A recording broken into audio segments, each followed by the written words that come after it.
Hi everyone, welcome back to Kayla's Kitchen. Today by popular request, we're going to be bringing back our white bean turkey chili today. Let's first take a look at some of the ingredients that we're going to be using. We're going to start with our extra virgin olive oil, which is rich in monounsaturated fats, which is very heart healthy. We're going to be sauteing our onions and our garlic first, which are going to have some good phytochemicals in there, some sulfur compounds. We're going to saute our vegetable. Our vegetable is going to be our zucchini or summer squash. It's definitely in season now, and if you watched last week, you can freeze up any extra zucchini and put it in your smoothies.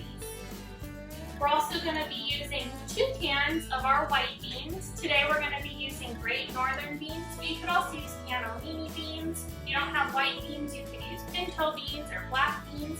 Whatever you have is just great. We're going to be using our 93% lean ground turkey. We want to use the leaner one because if we get a higher percentage of fat, it has what's called saturated fat, which is hard at room temperature. It's not very healthy for our heart. So the lower fat option is going to be a healthier option if you could get that. If you're a vegetarian and you don't eat meat, you could go ahead and use an extra can of beans. We're flexible. Make this recipe work for you. We're also going to be using some chicken broth. So I like to get the low sodium or the no salt added, and that way we can control our own salt for our recipe. Then our herbs and spices today, we're going to be using some oregano, some coriander, and some cumin. I have those already prepared. Today I'm going to be using quinoa. We're going to veer from the recipe a little bit. The recipe calls for bulgur, which is like a cracked beef. But I didn't have any of that in my kitchen today, so I'm going to be substituting quinoa, which is actually a seed. And it actually cooks a little bit faster, too. It's going to add some extra protein and fiber to our dish, just like the beans. Before we get back to cooking, we're just going to make sure that we wash our hands and practice good hand hygiene, which is especially important right now. The CDC recommends washing your hands for at least 20 seconds. And wash your hands outside of the water. You get your hands wet first, and then you wash your hands with the soap. You want to make sure to go in between your fingers. You also want to wash your fingertips. People forget to wash their fingertips, and that's what we're touching everything with. So make sure you get your tips in between your fingers, the tops of your hands, and then we can give it a good rinse.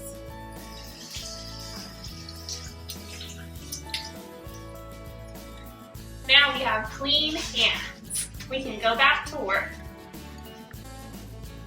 So our pan is getting nice and hot. We're going to put in our olive oil first.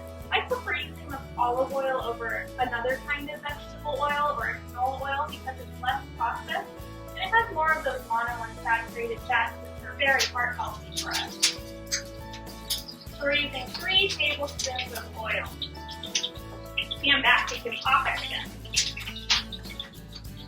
Next, we're going to add our garlic and our onion. I have 1 whole onion here, it's a yellow onion, and our garlic. And we'll start giving that stirring in.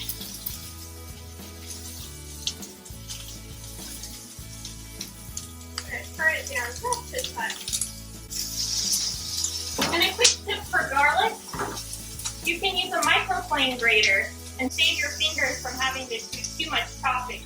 Give it a little tap tap to go in. Next, we're going to add in our turkey. We have 1 pound of the 93% lean turkey.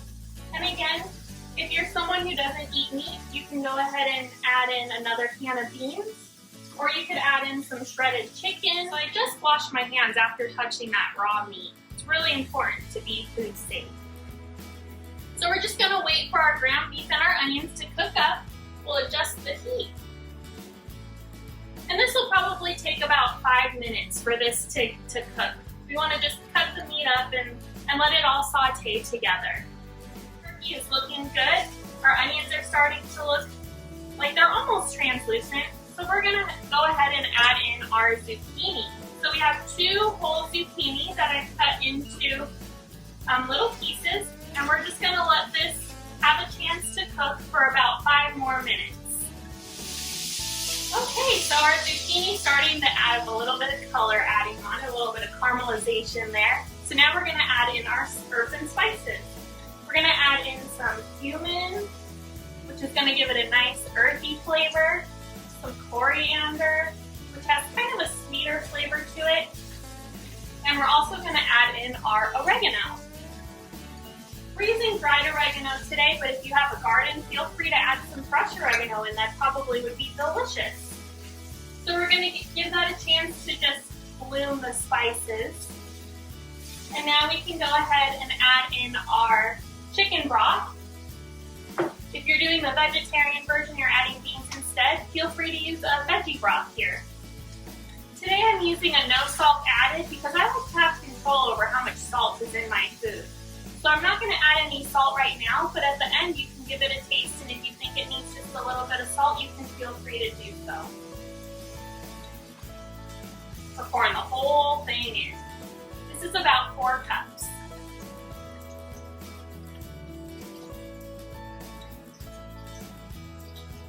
When you cut up your onions and your garlic and all of that, you can save the peels actually, and you can boil them and you can make your own broth, like a veggie broth, and it's a nice way to not waste any of your ingredients. You just pop it in the freezer and pull it out and make your own broth whenever you have time.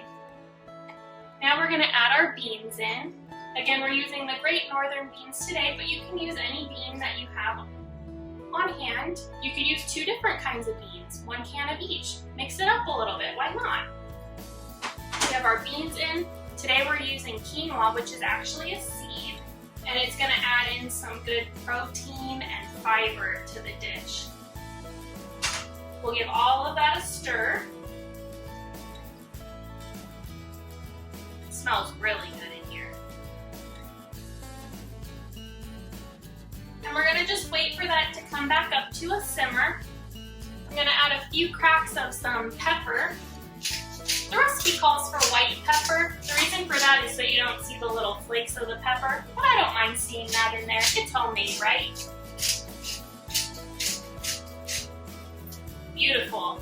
So we're just gonna let that sit and cook for about 20 to 25 minutes since we're using the quinoa. If you were using the bulgur as the recipe indicates, you'd want to let it simmer for about 50 minutes to make sure that those grains are cooked.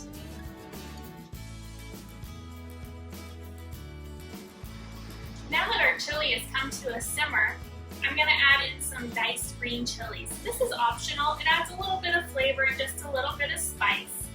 I always like to clean the tops of my cans with a warm soapy rag or cloth before I put them in, just to make sure that this is nice and clean. Because essentially we're putting our can opener on here, and when we push down,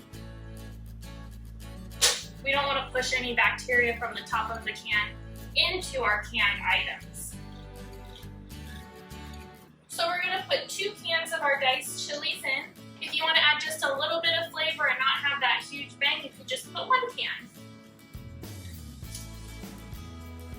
But we're going to do extra spicy today and go for 2. We're just going to wait until that quinoa is nice and cooked. We're building flavor right now. This smells delicious. Let's give it a nice stir. Our quinoa has cooked. You can see the little spiral coming out, which tells us that the quinoa is cooked. It smells delicious. We're just gonna serve myself up to taste test it.